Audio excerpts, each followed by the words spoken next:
नमस्कार, मी सीए रमेश प्रभू, अध्यक्ष Maharashtra society welfare association. रोजचं सारखा आज सुद्धा daily news and real estate story मध्ये आपल्याला स्वागत करतो. आज आपल्याला एक असं बातमी घेऊन आलोय की जे ऐकून तुम्हाला पूर्ण महाराष्ट्रीयनला बरं वाटेल. तर मुंबई दुसरे बोरवली ठाणे दुहेरी बोगदा तो आपण काम सुरू झालेलं आहे. खरं तर त्याचं काम सुरू झालेलं आहे.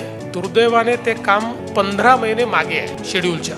कारण त्याच्यामध्ये मध्यंतरीच्या ज्या काही जिओ पॉलिटिकल परिस्थिती निर्माण झाली त्यामुळे त्याचे जे इक्विपमेंट्स यायचे होते ते थोडे उशिरा आले. पण आता एक बोगद्याचं काम चालू झालंय, दुसऱ्याचं काम आता लॉन्चिंग शाफ्ट तयार झालाय तो होतोय. बोरिवली साईडला प्रॉब्लेम, कारण तिथे काही लॉन्चिंग शाफ्ट करता काही घरं तिथे मध्ये येत होते, त्यांना आता आपण जागा दिलेली आहे. तोही लॉन्चिंग शाफ्ट आपल्याला मिळालेला आहे. त्यामुळे पुढच्या 1 ते 1.5 महिन्यामध्ये तिथनं देखील TBM जी आहे ती TBM लॉन्च होईल. म्हणजे मग 2 TBM ठाणे साईडनी आणि 2 TBM बोरिवली साईडनी लॉन्च झाल्यानंतर हे पूर्ण होईल. साधारणपणे आपल्याला हे काम जे आहे हे 2028 मध्ये पूर्ण करायचं होतं, पण आता 15 महिन्याचा डिले झाला आहे. पण त्यातले तरी एक 7-8 महिने कव्हर करून हे 2029च्या मार्च पर्यंत पूर्ण करण्याचा आमचा प्रयत्न. खूप खूप धन्यवाद. हा व्हिडिओ आपण लाईक करा, सबस्क्राईब करा आणि आपलं वाटत असेल की तुमचं मित्रांना सुद्धा ह्याचा फायदा होऊ शकतो म्हणून ह्याला व्हायरल करा.